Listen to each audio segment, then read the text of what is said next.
Ticket రాని పిదప ఆయన ఎంతసేపు ప్రేమని చాటుకున్న వ్యక్తి చంద్రబాబు నాయుడు గారు. ఇప్పుడు అనివార్యంగా ప్రొటెక్ట్ చేసుకోవాలి కదా రఘురామ గారిని చంద్రబాబు గారు. ప్రొటెక్ట్ చేసుకుంటారు.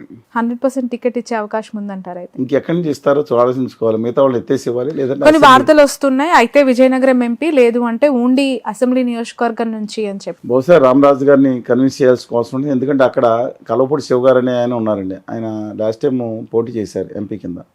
చాలా సహృదయమైన వ్యక్తి. ఆయన కజిన్ రామరాజు గారు, ఆ ఇద్దరికి విభేదాలు ఉన్నాయి. అందుకని ఆయన తీసేస్తే చాలు నేను అంటా ఉన్నారు రామరాజు గారిని. రామరాజు గారు కూడా మనం కలిశారు, మొన్న పల్మూరు వెళ్ళినప్పుడు కలవడం జరిగింది. ఆయన కూడా గుడ్ పర్సనాలిటీ. బట్ అక్కడ ఉండిలో ఇచ్చి ఆయనకి అసెంబ్లీలోకి వెళ్ళి ఆయన మళ్ళీ హోంమంత్రి అవుతారో లేదో చూద్దామండి. మళ్ళీ మిగతా అంకం మీరు వెండి తెర మీద చూడాల్సినట్టు వాళ్ళ మన అసెంబ్లీలో కనుక ఆయన ఒంట్లో పోటీ చేస్తే అవుట్ రేటింగ్ నిలుపుతారు. రెండో సెకండ్ థాటే లేదు, మీరు రాసుకొని పెట్టుకోండి. రఘురామకృష్ణరాజు డెఫినెట్గా ఇంకోటి కూడా, ఎందుకంటే ఈ రాజకీయ నాకు 20% ఓటింగ్ ఉందంటే వీళ్ళకి భయం పుట్టి ఉంటుంది. బట్ మా ప్రాంతంలో ఆయనకి ఒక ఇమేజ్ అయితే వచ్చిందండి. అంటే కొంతమంది విమర్శించవచ్చు, ఆయన రాష్ట్రంలో మాకేం చేయట్లేదు, మా ప్రాంతాన్ని ఏం డెవలప్ చేయలేదు, పార్లమెంట్లో ఆయన రాలేదు. ఆయన వస్తే ఆయన చంపేస్తారని భయం. బట్ ఆయనకు వై సెక్యూరిటీ ఇచ్చింది. మోడీ గారి పక్కన వ్యక్తి. ఇప్పుడు ఆంధ్రప్రదేశ్ తెలంగాణ ఉద్యమంలో మేము నిజంగా చెప్తున్నాం, ప్రాణాలకి పేదలకి దాడులకి ఎదుర్కొనే తిరిగాం, గట్టిగా నిలబడ్డాం అనేక ఎన్నికల్లో. అప్పుడు సెక్యూరిటీ లేదు, తర్వాత ఇచ్చారు. అభ్యర్థిని ఒక ప్రభుత్వము లేదంటే ఒక నాయకుడు చెడుగా మాట్లాడుతున్నాడు, రచ్చబండల్లో నెగిటివ్ చేస్తున్నాడు, చంపేంత పరిస్థితి ఉందంటారా ఆరోపణలు కాకపోతే? మరి ఆయన్ని ఆ రోజు అడ్రస్ రాత్రిపూట తీసుకెళ్లి కొట్టి ఆ కాళ్ళని వాచిపోయి చూపించడం జరిగింది కదండి. మరి అది ఒక ఎంపీకి జరిగిన ఇది మామూలు విషయం కాదు కదా. కానీ మొన్న కూడా మేము జగన్మోహన్ రెడ్డి గారి ఇంటి మీదకి వెళ్తున్నప్పుడు చాలా మంది చెప్పారు, మిమ్మల్ని అరెస్ట్ చేస్తారు, మిమ్మల్ని కొడతారు, రఘురామకృష్ణ గారు గుర్తు తెచ్చుకోండి. మేము మా హక్కుల కోసం పోరాడుతున్నాం. నాకు వ్యక్తిగత తగాదా లేవు, ఆయనతో ఆయన డబ్బులు తగాదాలు ఇంకోటి తగాదా లేవు. నాకు ఆయనకు మేము కొట్లాడతాం, అరెస్ట్ అయితే జైల్లో ఉంటాం, తప్పేంటి? నేను జేడి లక్ష్మణ్ గారు వెళ్ళాం, మేము ఉత్తు ఇది చేయలేదండి. ఏదో అరెస్ట్ చేయటం లేకపోతే వచ్చి ఇంట్లో హౌస్ అరెస్ట్ చేయటం ఎలాగ పెట్టుకున్నాం, ఎలా చేయాలి రెక్కి అన్నారు మన ఎవరు లక్ష్మణ్ గారు. మొత్తం చూసుకున్నాం, వందలాది మంది పోలీసులు పెట్టారు, వేరే దారి మీద దాదాపు ఇంటి దగ్గరికి వెళ్ళిపోయాం. ఇంకా కూడా దాటేసేవాళ్ళం కూడా. మేము వినతి పత్రం ఇస్తాం, ఇవ్వదు చెప్పాం 30 మీరు ఫిబ్రవరి 29 తారీఖు లోపు వాళ్ళ హోదా విభజన హామీల మీద మీరు పోరాడతారా, అఖిల పక్షం పిలుస్తారా, ఢిల్లీ తీసుకెళ్తారు, లేకపోతే 1వ తారీఖు మేము వస్తామని చెప్పాం, ధైర్యంగా చేసాం. But let us wait and see. ఒక చిన్న లాజికల్ క్వశ్చన్ నిజంగానే ఆలోచింపజేస్తుంది ఇది నేను చూసినప్పుడు.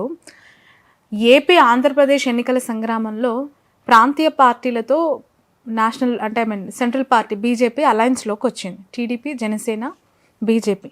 కానీ ఇక్కడ ప్రకటించిన అభ్యర్థులను చూస్తే అరకు, కొత్తపల్లి గీత మాజీ టీడీపీ, మాజీ వైకాపా, మాజీ టీడీపీ, మాజీ ఇంకో party BSP party, Anakapalli CM Ramesh మాజీ టీడీపీ, రాజమహేంద్రవరం పురంధేశ్వరి మాజీ కాంగ్రెస్, నర్సాపురం భూపతిరాజు శ్రీనివాస వర్మ బీజేపీ, ఫక్తు బీజేపీ క్యాండిడేట్. అందుకే ఇప్పుడు రఘురామన్ కూడా పక్కన పెట్టాము అని చెప్పి వాళ్ళు ఏదో క్లెయిమ్ చేసుకుంటున్నారు.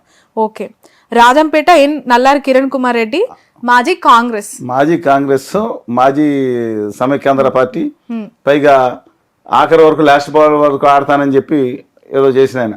తిరుపతి వరప్రసాద్ గారు మాజీ వైసీపీ బ్యూరోక్రాట్, మాజీ ప్రజారాజ్యం, మాజీ కాంగ్రెస్, మాజీ వైసీపీ. 6 స్థానాలకి ఒక్క బీజేపీ అంటే ఫక్తు బీజేపీ లీడర్ ని ఒక్కరిని బరిలోకి దింపారు. కానీ వాళ్ళు మిగతా వాళ్ళంతా కూడా శబరి గారిని మరి వాళ్ళని తీసుకొచ్చి ఫక్తు బీజేపీ వాళ్ళకి తెలుగుదేశం టికెట్ ఇచ్చింది కదా, అదేమంటారు?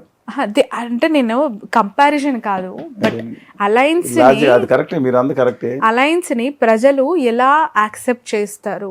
ఈ పార్టీలో ఉన్న వాళ్ళు ఈ పార్టీలోకి వచ్చి టికెట్ తీసుకొని అది అలయన్స్ అంటే ఎలా అర్థం చేస్తారు? జనసేన కూడా కొంతమంది పంపించారండి, అందులో ఎమ్మెల్యేలు చెప్పండి వరుసగా. అఫ్ కోర్స్ బాలశౌరి గారు కూడా ఇప్పుడు మచిలీపట్నం ఎక్స్పెక్ట్ చేస్తున్నారు. ఆయన మచిలీపట్నం సీట్ వచ్చేసింది కదా, ఆయన పోటీ జనసేన సీట్ ని పోటీ చేస్తున్నారు. మాజీ వైసీపీ ఆయన ఎంపీ కేసీఆర్ నాని గారు మరి తెలుగుదేశం కదా, ఆయన టీడీపీ నుంచి వైసీపీకి వచ్చారు. వరదాపురం సూర్య గారు తెలుగుదేశం ఎమ్మెల్యే కదా మొన్న వరకు, ఆయన పోటీ చేయట్లేదు. కామినేని శ్రీనివాస్ గారు ఒకప్పుడు ఏ పార్టీలో ఉన్నారు, ఏ పార్టీలోకి వచ్చారు, వాళ్ళైతే 10 సంవత్సరాల నుంచి కొనసాగుతున్నారు. ఒక దర్శపోయానండి.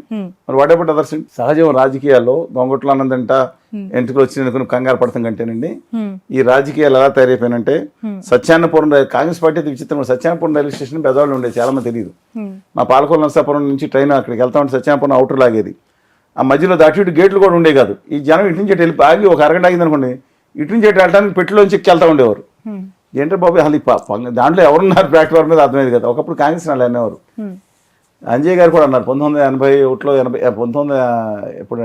80లో ఎన్నికలు జరిగినప్పుడు, 87లో ఎన్నికలు పెట్టినప్పుడు, ఏమండి మొత్తం సర్పంచ్లు అందరూ నెగ్గిన వాళ్ళందరూ మా పార్టీయే కాదనేది చెప్పండి ఎవరు అన్నాడు ఆయన. అలాగా పెద్దలు టంగుడు రామకృష్ణ రెడ్డి గారు. But anyway let us wait and but ఇలాగే ఉంది పాలిటిక్స్. రాజకీయాలు విధానాల మీద కాకుండా వ్యక్తిగత ఆరోపణల మీద, దోషుల మీద నడిపిస్తున్నారు వాళ్ళు.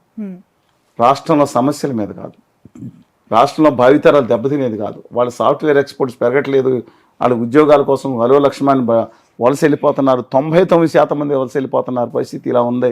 ఆ సాఫ్ట్వేర్ అని కాదు ఇష్యూ. ఇవాళ వీళ్ళ మధ్యన గొడవలో ఎన్నికల రాజకీయాలు. అన్ఫార్చునేట్లీ అండి తెలుగు జాతిలో ముఖ్యంగా ఆంధ్రప్రదేశ్ పట్టిన దరిద్రం ఏంటంటే ఇవాళ ఈ కులపిచ్చి, మతపిచ్చి, ఈ వర్గపోరు, ఈ దౌర్భాగ్యం, కక్షాదింపు. రైట్. ఏపీ ఎన్నికల బరిలో ఈసారి పవన్ కళ్యాణ్ పిఠాపురం నుంచి బరిలోకి దిగారు. అక్కడ వైసీపీ వంగ గీత గారిని దింపింది. సో ఎలా ఉంటుందంటారు మీరు అక్కడి వ్యక్తిగా? గ్రౌండ్ రియాలిటీ పాలిటిక్స్ ఎట్లా ఉన్నాయి? పిఠాపురం కాన్స్టిట్యున్సీలో అండి ఖచ్చితంగా పవన్ కళ్యాణ్ గారు నెగ్గుతారు. వరమ్మ గారు ఇండిపెండెంట్గా పోటీ చేస్తే తప్ప, వరమ్మ గారు ఇండిపెండెంట్గా పోటీ చేస్తే నెగ్గే అవకాశం కూడా ఉంది.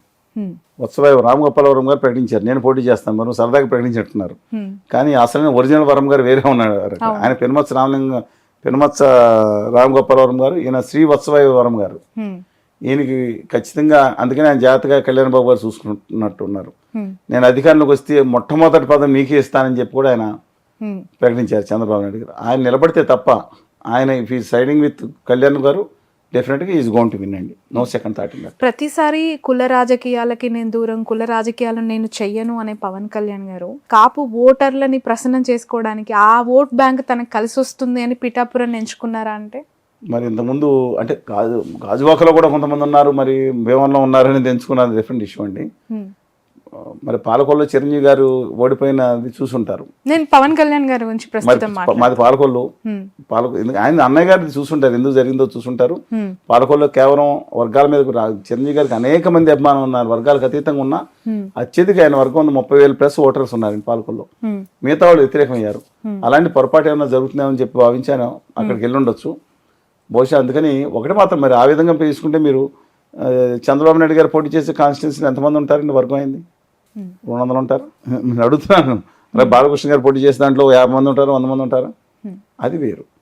కళ్యాణ్ గారు మాత్రం డెఫినెట్గా సేఫ్ సెట్ రెండు సార్లు పోటీ చేసి ఓడిపోయి, ఈసారి కనుక పోటీ చేసి ఓడిపోతే రాజకీయంగా ఆయనకి ఆఖరి రాజకీయ చరిత్రలో, ఆయన చరిత్రలో రాజకీయంగా ఆయనకి ఆఖరి మజిలీ అదే అవుతుంది. అందువల్ల you don't want to take in. అంటే ఇప్పుడు మీరు తీసుకున్న హిందూపురం అవ్వచ్చు, కుప్పంలో చంద్రబాబు అవ్వచ్చు, ఒక నియోజకవర్గాన్ని ఎన్నుకొని గెలుపు, ఓటమి, లేదంటే ఖచ్చితంగా గెలవాలి అనే తపన అదే కాన్స్టిట్యున్సీపై మెయిన్ ఫోకస్ చేస్తూ తన నియోజకవర్గంగా ముందుకు తీసుకెళ్తున్నా.